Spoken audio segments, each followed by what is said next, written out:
ఇక్కడ కనిపిస్తున్న చెట్టు వచ్చేసి చాలా ఫేమస్ అండి.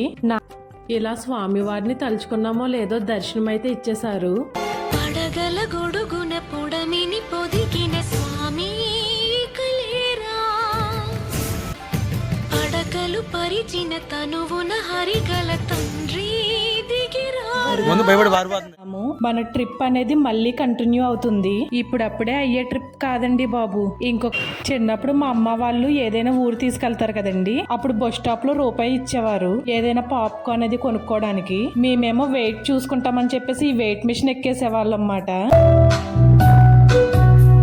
మోపిదేవి వెళ్లే రోడ్ అయితే చాలా బాగుంది. ఇంత దూరం వచ్చాం కాబట్టి మనం టెంపుల్ లోపలే నిద్ర చేస్తే మంచిది కదండి.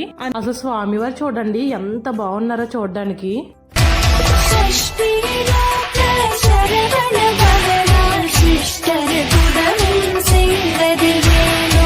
చాలా టెంపుల్స్ లో గర్భగుడిలో కొంచెం సేపు కూడా నిలబడనివ్వరు, కానీ ఈ టెంపుల్లో ఏకంగా గర్భగుడి దగ్గరగానే పడుకోబెట్టారు.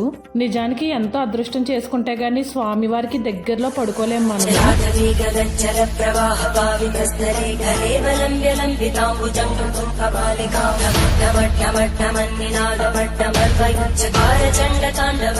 చూడడానికి ఈ విధంగా అయితే ఉంటారు. ఈ గర్భగుడిలో 6-7 సర్పాలపై శివుడు కార్తికేయుడిగా పూజలు అందుకుంటున్నారు. దీనినే పానపట్టం అని కూడా అంటారు.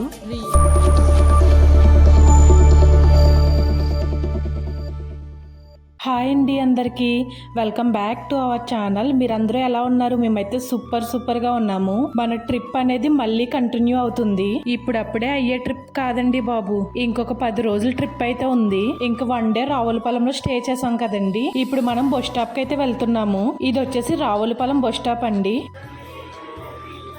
ఇప్పుడు వచ్చేసి విజయవాడ బస్సు గురించి వెయిట్ చేస్తున్నాము. పల్లె వెలుగు బస్సు కాకుండా ఏదైనా ఎక్స్ప్రెస్ దొరికితే ఎక్కేసి వెళ్ళిపోదాము. ఇప్పుడు మేము చాలా ఫేమస్ అయిన మోపిదేవి శ్రీ సుబ్రహ్మణ్యేశ్వర స్వామి వారి టెంపుల్ కి అయితే వెళ్తున్నాము.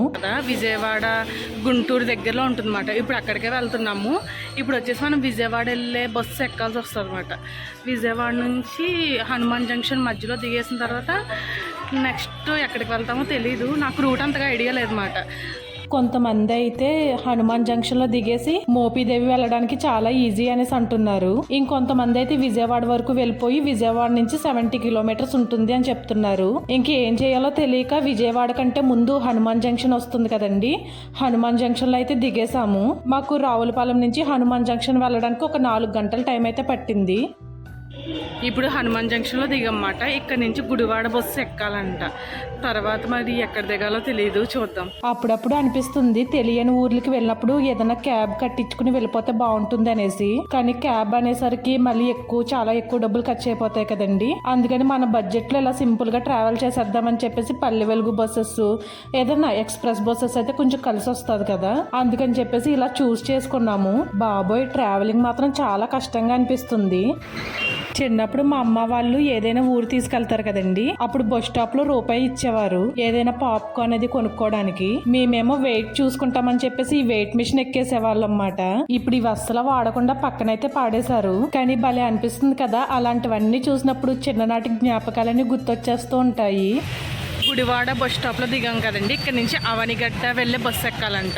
అవనిగడ్డ వెళ్ళే బస్సు ఎక్కితే మధ్యదారిలోనే మోపిదేవి దగ్గర దింపామంటే దింపేస్తారంట. ఇప్పుడు ఆ బస్సు కోసం బస్ స్టాప్లో ఉండవు, అవి రోడ్డు మీదకి వచ్చి ఎక్కాలంట. అందుకని చెప్పేసి మెయిన్ రోడ్డు మీదకి వచ్చాము.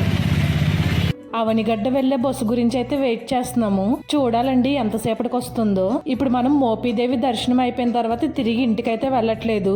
ఇక్కడ నుంచే మన ట్రావెలింగ్ అనేది స్టార్ట్ అవుతుంది. అంటే ఒక 4 days 5 days ట్రావెలింగ్ అయిపోయిన తర్వాత అప్పుడు ఇంటికి వెళ్ళి మళ్ళీ ట్రావెలింగ్ స్టార్ట్ అవుతుంది. ఫైనల్లీ పల్లె వెలుగు బస్సు అయితే వచ్చిందండి. ఇంకా అవనిగడ్డ వెళ్ళడానికి బస్సులో అయితే కూర్చున్నాము. మనం మొన్న కుక్కే సుబ్రహ్మణ్యేశ్వర స్వామి గుడికి వెళ్ళాం కదండి, ఆ గుళ్ళో మనకి కొబ్బరికాయ ప్రసాదం కింద ఇస్తారు. ఆ కొబ్బరికాయ ప్రసాదం వైఫ్ అండ్ హస్బెండే తినాలి. ఆ కొబ్బరికాయ తోటి నోజు ఉండలు ఉంటాయి కదండి, ఆ నోజు ఉండల కింద చేసేసుకుని తెచ్చుకున్నాము. ఇంక ఈ ట్రావెలింగ్ లో ఇంకా ప్రసాదం అంతా తినేయచ్చు కదా. అంటే కుక్కే సుబ్రహ్మణ్యేశ్వర స్వామి గుళ్ళో ఇచ్చిన ప్రసాదం మన దగ్గర ఎన్ని రోజులైతే ఉంటుందో అన్ని రోజులు కూడా ఉల్లిపాయలు వెల్లుల్లిపాయలు తినకుండా ఆ ప్రసాదం మనమే తినాలి. ఇంకా ఎలాగో మనం టెంపుల్స్ కి వెళ్తున్నాం కదండి, ఉల్లిపాయలు వెల్లుల్లిపాయలు తినాం కాబట్టి ఆ ప్రసాదం ఇంట్లో వండేసుకుని మాకు కూడా తెచ్చేసుకున్నాము. చక్కగా ఈ ట్రావెలింగ్ లో ఆ ప్రసాదం అంతా కూడా తినేయచ్చు కదా. మోపిదేవి వెళ్లే రోడ్ అయితే చాలా బాగుంది. అంటే రోడ్డు కదండి, పక్కనే పొలాలు అవి ఉండడం వల్ల చాలా బాగుంది మాట క్లైమేట్ అదిని. రోడ్డు గురించి అయితే చెప్పక్కర్లేదు, బస్సు వెళ్తుంటే ఎగిరెగిరి పడుతున్నమాట, అంత గుంతలుగా ఉంది. కానీ క్లైమేట్ ని మాత్రం ఎంజాయ్ చేస్తూ వెళ్ళొచ్చు. మేము కూడా ఫస్ట్ టైం ట్రావెలింగ్ చేస్తున్నామండి మోపిదేవికి, అందుకని చెప్పేసి ఎలా వెళ్లాలో కూడా మాకు ఐడియా లేదు. అలా తెలిసిన వాళ్ళని వీళ్ళని అడుగుతుంటే ఒక్కొక్కరు ఒక్కొక్కలా చెప్పారన్నమాట.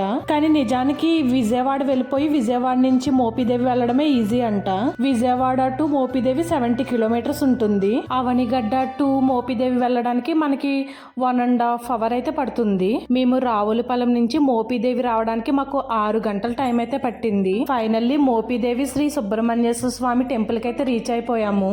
ఈ టెంపుల్ వచ్చేసి చాలా ఫేమస్ అండి. మనకి ఎలాంటి దోషాలున్నా పోయి మన కోరికలు తప్పకుండా నెరవేరుతాయట. ఈ రోజు మేము టెంపుల్లోనే నిద్ర చేద్దామని చెప్పేసి అయితే వచ్చాము. మనం తీసుకొచ్చిన బ్యాగ్స్ అన్ని కూడా ఇక్కడ క్లాక్ రూమ్ లో పెట్టేద్దాము. మనకి టెంపుల్ బయట ట్యాప్స్ అవి ఉంటాయండి, చక్కగా కాళ్ళు కడిగేసుకుని టెంపుల్ లోపలికైతే వెళ్ళిపోదాము. ఇప్పటికే చాలా లేట్ అయిపోయిందండి, టెంపుల్ అయితే క్లోజ్ చేసేసారు. సంతానం కావాలి అనుకుని మోపిదేవి వచ్చి రాత్రిపూట గుడిలోనే నిద్ర చేస్తే చాలా మంచిదంట. అక్కడ దూరంగా చూడండి, చాలా మంది గుడి లోపలే పడుకున్నారు. కొంతమంది అయితే టెంపుల్ బయట హోటల్స్ అవి ఉంటాయి కదండి, అక్కడ స్టే చేస్తారు. కానీ ఇంత దూరం వచ్చాం కాబట్టి మనం టెంపుల్ లోపలే నిద్ర చేస్తే మంచిది కదండి, అందుకని ఇంక ఇక్కడే పడుకుంటున్నాము. దేవుడికి చాలా దగ్గరలో మాట, మన వెనకాలే దేవుడి గర్భగుడి అయితే కనిపిస్తుంది. స్వయంభూ క్షేత్రం కదండి, చాలా మహిమ గల దేవుడి మాట. పుట్టలో స్వయంగా వెలిసిన శ్రీ సుబ్రహ్మణ్యేశ్వర స్వామి వారు. ఇంకా నైట్ మనం ఇక్కడ నిద్ర చేసి మార్నింగ్ బయట మనకి హోటల్ రూమ్స్ లో కావాలంటే హోటల్ రూమ్స్ లో స్నానం అది చేయొచ్చు. లేదంటే మనకి టెంపుల్ లోపల ట్యాప్స్ వాష్రూమ్స్ అయ్యి అవైలబుల్ గా ఉంటాయన్నమాట. అక్కడ మనం ఫ్రెష్ అయిపోయి టెంపుల్ లో దర్శనం చేసుకోవచ్చు. మేమైతే ఇప్పుడుకొచ్చి ఏ టెంపుల్ లోని కూడా ఇలా నిద్ర చేయలేదండి. ఏ టెంపుల్ కి వెళ్ళినా బయట హోటల్ రూమ్స్ తీసేసుకుని హోటల్ రూమ్ లో స్టే చేసేవాళ్ళము. కానీ ఇలా గర్భగుడి దగ్గరగా పడుకోవడం చాలా అదృష్టం కదా. చాలా టెంపుల్స్ లో గర్భగుడిలో కొంచెం సేపు కూడా నిలబడనివ్వరు, కానీ ఈ టెంపుల్లో ఏకంగా గర్భగుడి దగ్గరగానే పడుకోబెట్టారు. నిజానికి ఎంతో అదృష్టం చేసుకుంటే గానీ స్వామి వారికి దగ్గరలో పడుకోలేం మనము. ఎవరైనా మోపిదేవిలో నిద్ర చేయాలి అనుకుంటే గనక బయట హోటల్ రూమ్స్ లోని గట్ట ఏం వద్దు, టెంపుల్ లోపలే నిద్ర చేయడానికి ట్రై చేయండి. ఇంకా నైట్ అయితే మాకు సరిగ్గా నిద్ర పట్టలేదండి. ఎర్లీ మార్నింగ్ 3 గంటలకి వాళ్ళే నిద్ర లేపారు. ఇది వచ్చేసి ఎర్లీ మార్నింగ్ 4 o'clock అయ్యిందండి. మనకి టెంపుల్ లోపల స్నానం చేయడానికి వీలుగా ఉంటుంది. కాకపోతే నాకే కొంచెం సిగ్గుమాట, బట్టలు అవి మార్చుకోవాలంటే చాలా ఇబ్బందిగా అనిపిస్తుంది అన్నమాట. అయితే ఇక్కడ టీటీటీ కళ్యాణ మండపం రోడ్ కనిపిస్తుంది కదండి, ఇక్కడ కొన్ని షాప్స్ ఉంటాయి. వాళ్ళైతే కొన్ని హోటల్ రూమ్స్ లాగా అరేంజ్ చేశారు. మనం ఫ్రెష్ అది అవడానికి 1 గంట సేపు రూమ్స్ అవి రెంట్కి ఇస్తారన్నమాట. 12 hours 24 hours రూమ్స్ తీసుకుంటే చాలా ఎక్కువ డబ్బులు ఖర్చు అయిపోతాయి కదండి. వీళ్ళైతే మనకి జస్ట్ ఫ్రెష్ అవ్వడానికి ఒక 1 hour 2 hours రెంట్ కైతే ఇస్తారు. 200 రూపీస్ 300 రూపీస్ తీసుకున్నారండి. రూమ్ అది చూడడానికి చాలా బాగుందన్నమాట, చాలా నీట్ గా చాలా క్లాస్ గా ఉంది. టీటీడీ కళ్యాణ మండపం రోడ్ చూపించాను కదండి, ఆ రోడ్ చివరికంట వచ్చేస్తే ఒక షాప్ కనిపిస్తుంది. ఆ షాప్ వాళ్ళని అడిగితే చెప్తారు రూమ్ గురించి. ఇప్పటికే చాలా లేట్ అయిపోయిందండి, త్వరగా వచ్చామని చెప్పారు. చక్కగా ఫ్రెష్ అయిపోయి రెడీ అయ్యి టెంపుల్ కి అయితే వెళ్ళిపోదాము.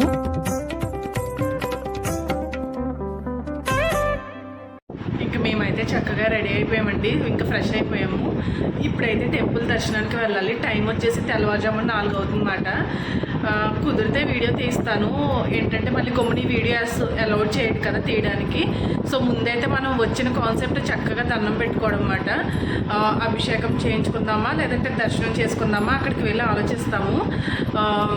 ఆలోచించి అప్పుడు చేస్తామండి. ఇంక ఇప్పుడైతే రూమ్ మళ్ళీ ఇచ్చేయాలి, రూమ్ ఇచ్చేసి మనం దర్శనానికి అయితే వెళ్దాము. ఇంక మేమైతే ఇద్దరం కలిసి 1 గంటలో అయితే ఫ్రెష్ అయిపోయాము. అయినా ఇంకా చీకటిగానే ఉంది కదా. మనకి మోపిదేవి టెంపుల్లో కూడా రాహుకేతు పూజలు కూడా చేస్తారు. అలాగే చెవి పోగులు కుట్టించడం, ఇలా చిన్నపిల్లలకి చేయాల్సినవన్నీ ఉంటాయి కదండి, అవన్నీ కూడా ఇదే వీధిలోకి వెళ్తే చేస్తారట. ఇంకా మనం లేట్ చేయకుండా టెంపుల్ దగ్గరికి అయితే వెళ్ళిపోదాము. ఇది వచ్చేసి మిడ్ నైట్ వ్యూ మాట. వెలుగు వచ్చిన తర్వాత మళ్ళీ చూపిస్తాను టెంపుల్ ని, జస్ట్ మీ అందరికి చూపిస్తున్నాను. చాలా ఫేమస్ అయిన టెంపుల్ అంటండి ఇది, శ్రీ సుబ్రహ్మణ్య సుబ్రహ్మణ్యేశ్వర స్వామి వారి దేవస్థానము. ఫస్ట్ లో నాకు తెలియక మోపిదేవి అంటే ఒక అమ్మవారి గుడేమో అని అనుకునేదాన్ని. తర్వాత ఈ మధ్యన ఫోన్స్ లోని టీవీలోని అలా చూస్తే ఓహో మోపిదేవి అంటే సుబ్రహ్మణ్యేశ్వర స్వామి గుడ అనేసి అర్థమయ్యింది. అంటే మోపిదేవి అనేది ఊరు పేరంటండి. టెంపుల్ నేమ్ వచ్చేసి శ్రీ సుబ్రహ్మణ్యేశ్వర స్వామి దేవస్థానమే. నాకు తెలియక దేవుడి పేరే మోపిదేవేమో అని అనుకునేదన్నమాట. మనం టెంపుల్ లోపలికి వెళ్ళడానికి 2 ఎంట్రన్స్లు ఉంటాయండి. స్టార్టింగ్ లో కాళ్ళు కడుక్కుని లోపలికి వెళ్ళాం కదండి, అది దేవుడి దర్శనం కోసం అయితే వెళ్తాము. ఇక్కడ చూపిస్తున్నదంతా కూడా అన్నదానాలు, అలాగే షాప్స్, వాష్రూమ్స్, స్నానాలు ఇవన్నీ కూడా ఇక్కడే చేస్తారు. అలాగే సంతానం కోసం వచ్చిన వాళ్ళు ఉయ్యాలవి కడతారు కదండి, అవన్నీ కూడా ఇక్కడ షాప్స్ లో అయితే అమ్ముతారు. టెంపుల్ వచ్చేసి 7 o'clock వరకు తీయరట. అందుకని ఈలోగా బయట దండం పెట్టుకుని ఉయ్యాలది కట్టేమని చెప్పారు. ఉయ్యాలు కట్టేసిన తర్వాత టికెట్ తీసుకుని దర్శనంకి అయితే లోపలికి వెళ్దాము. షాప్ వాళ్ళు ఏం చెప్పారంటే ముందు ఇక్కడ దీపారాజన చేసుకుని దండం పెట్టుకుని ముడుపు స్వామివారి దగ్గర పెట్టి ముడుపు అంతా కూడా అక్కడ చెట్టు ఉంటుంది అక్కడ కట్టమని చెప్పారు. అసలు స్వామివారు చూడండి ఎంత బాగున్నారో చూడడానికి.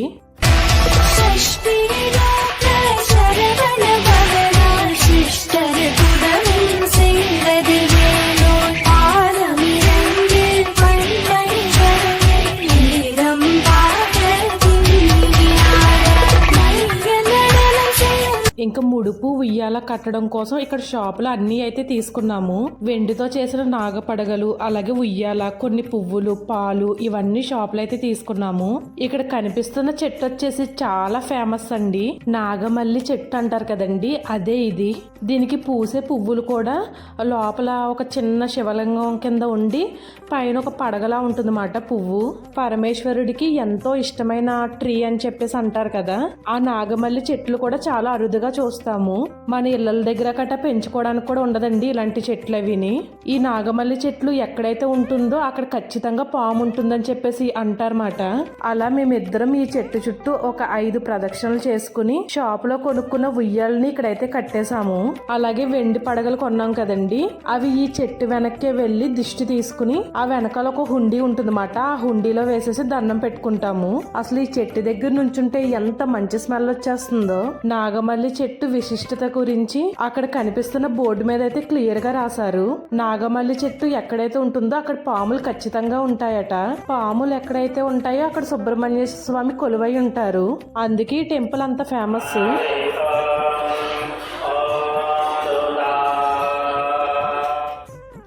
ఇలా స్వామివారిని తలుచుకున్నామో లేదో దర్శనం అయితే ఇచ్చేశారు.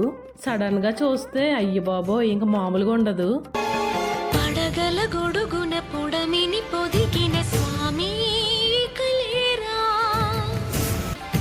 పడగలు పరిచిన తనువున హరిగల తండ్రి దిగిరా. ముందు భయపడి పారిపోతుంది, ముందు భయపడిపోతుంది. రోజు కాదు నేను వస్తాను ఒకటే.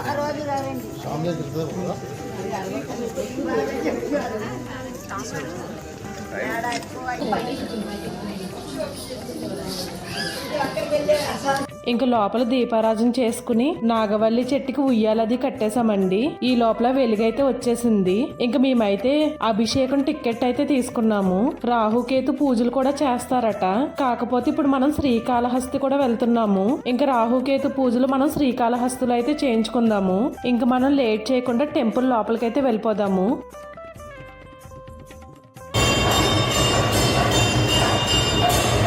స్వామివారికి హారతి ఏదో ఇస్తున్నట్టుగా ఉన్నారండి. ఏదో సేవా కార్యక్రమం అయితే జరుగుతుంది. ఇది వచ్చేసి నేను దూరం నుంచి వీడియో తీస్తున్నాను. మళ్ళీ దగ్గరికి వెళ్తే తిడతారేమో అని చెప్పేసి భయం మాట. కుదిరితే తీయడానికి ట్రై చేస్తానండి, లేదంటే ఇంక లేదు. టెంపుల్ అయితే చాలా బాగుందండి. టెంపుల్ లోపలికి వెళ్ళగానే మనకి ఎంట్రన్స్ లోనే ఇలా పెద్ద విగ్రహం అయితే కనిపిస్తుంది అన్నమాట, కార్తికేయుడిది. టెంపుల్ కి ఈ మధ్య కాలంలోనే రంగులవి వేసినట్టుగా ఉన్నారు, చాలా కొత్తగా కనిపిస్తుంది. కార్తికేయుడిని ఓం సాం సర్వణభవ హీం శివాయ నమః అనే మంత్రం చదువుకుంటూ పూజిస్తే చాలు ఎలాంటి కోరికైనా గానీ తప్పకుండా నెరవేరుస్తారు. ఇదేనండి టెంపుల్ లోపల గర్భగుడి. టెంపుల్ స్టోరీ, హిస్టరీ ఇలాంటివన్నీ కూడా నాకైతే ఏమీ తెలియదు. కానీ పెళ్లి కాని వాళ్ళు, సంతానం లేని వాళ్ళు, ఆరోగ్యరీత్యా ఎలాంటి ప్రాబ్లమ్స్ ఉన్నా గానీ ఈ టెంపుల్ కి వచ్చి మనకున్న ప్రాబ్లం బట్టి ఇక్కడ పూజలు అవి చేయించుకుంటే చాలా మంచి జరుగుతుందంట. పెళ్లి కాని వాళ్ళు అయితే పొంగల్ని స్వామివారికి నైవేద్యంగా పెడితే తప్పకుండా పెళ్లి అవుతుంది అనేసి అంటున్నారు. ఇంకా సంతానం లేని వాళ్ళు నాగమల్లి చెట్టు దగ్గర ఉయ్యాలది కడితే మంచి జరుగుతుందంట. ఇవన్నీ మాకు ఒకరు చెప్పడం వల్ల ఎలా అయినా సరే ఈ టెంపుల్ కి రావాలని చెప్పేసి వచ్చామండి. నాకైతే టెంపుల్ అయితే చాలా బాగా నచ్చేసింది. లోపల సుబ్రహ్మణ్యేశ్వర స్వామి వారు చూడడానికి ఈ విధంగా అయితే ఉంటారు. ఈ గర్భగుడిలో 6-7 సర్పాలపై శివుడు కార్తికేయుడిగా పూజలు అందుకుంటున్నారు. దీనినే పానపట్టం అని కూడా అంటారు. రియల్ గా చూస్తే అసలు కన్నుల పండగగా ఉందన్నమాట. అంత బాగుంది. అక్కడ ఒక చిల్లులా కనిపిస్తుంది కదండి, ఆ చిల్లులో నుంచి సంవత్సరానికి ఒకసారి నాగపాము వచ్చి ప్రత్యక్షమయ్యి దర్శనం అయితే ఇస్తుందంట. ప్రతిరోజు అర్చకులు అదే చిల్లులో పాలు పోస్తారట. ఇదే మోపిదేవిలో చాలా ఫేమస్ అంటండి. ఆ సంవత్సరంలో వచ్చే ఒక రోజు గురించి చాలా ఎదురు చూస్తారట. ఇంకా మాకు లోపల పూజ అది అయిపోయిన తర్వాత ప్రసాదం అది తీసుకున్నాము. ఎవరైనా మోపిదేవి వస్తే కనుక నియర్ బై చాలా ఫేమస్ టెంపుల్స్ అయితే ఉంటాయండి. కుదిరితే ఆ టెంపుల్స్ కూడా విజిట్ చేయడానికి ట్రై చేయండి. అలాగే మోపిదేవిలో హంసల దేవి బీచ్ చాలా ఫేమస్ మాట. ఇంట్రెస్ట్ ఉన్న వాళ్ళు సరదాగా ఒక డే అంతా స్పెండ్ చేయొచ్చు మాట మోపిదేవి వచ్చి. కానీ ఇప్పుడు మాకు టైం లేదండి, అందుకని చెప్పేసి త్వరగా మోపిదేవిలో పూజలు అవి చేయించుకుని ఇంకా వెనక్కి అయితే వెళ్ళిపోతున్నాము. మళ్ళీ మనం తిరిగి బస్సు ఎక్కాలి కదండి. ఇప్పుడు మనం విజయవాడ అయితే తిరిగి వెళ్ళిపోవాలి. వెళ్లాల్సిన బస్సెస్ అన్ని కూడా టెంపుల్ ముందే ఆగుతాయి. ఇంక మేమైతే డ్రెస్ అది చేంజ్ చేసేసుకున్నాము.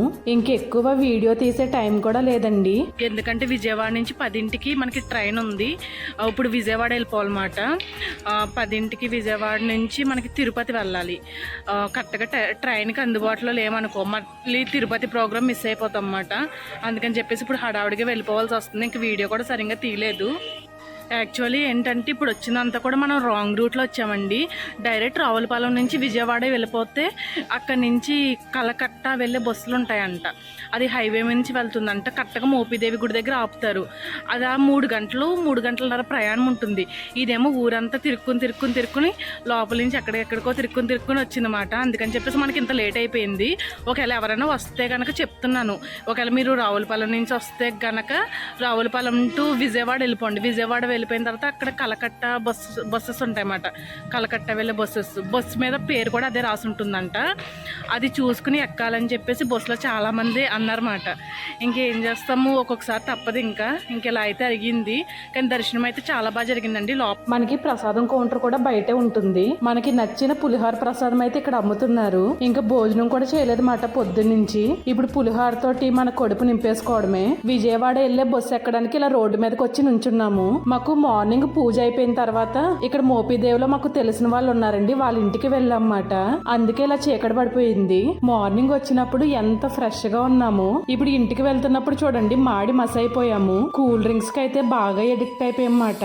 దుబాయ్ లో ఉన్నప్పుడు అసలు కూల్ డ్రింక్స్ తాగనిచ్చేవారు కాదు. కానీ ఇండియా వచ్చిన తర్వాత ఈ ట్రిప్ స్టార్ట్ అయిన తర్వాత ప్రతిరోజు ఎన్ని కూల్ డ్రింక్స్ తాగుతున్నామో మాకే తెలియదు. దానికి తగ్గట్టు దొగ్గు కూడా వచ్చేస్తుంది. ఇంక ఈ రోజుకి మా ఆహారం పులిహోర కూల్ డ్రింకే. మొన్న విజయవాడలో జరిగిన గొడవకి జీవితంలో విజయవాడలో మాత్రం ఫుడ్ తినము. కొంతమందిని చూస్తే భలే అనిపిస్తుంది. మార్నింగ్ నుంచి ఈవినింగ్ వరకు ఎంత ఫ్రెష్ గా కనిపిస్తారో. ఆ ఫేసెస్ లో అసలు గ్లోనెస్ తగ్గదు.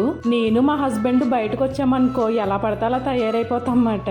మేకప్ వేసుకోవడం వల్ల చాలా గ్లోగా కనిపిస్తారు అనుకుంటా కొంతమంది. సర్లే అవన్నీ మనకి ఎందుకు గాని. ఇంకుంటానండి మరి. విజయవాడ వెళ్ళిన తర్వాత మళ్ళీ కలుద్దాం. అంతవరకు take care. By by to all my subscribers.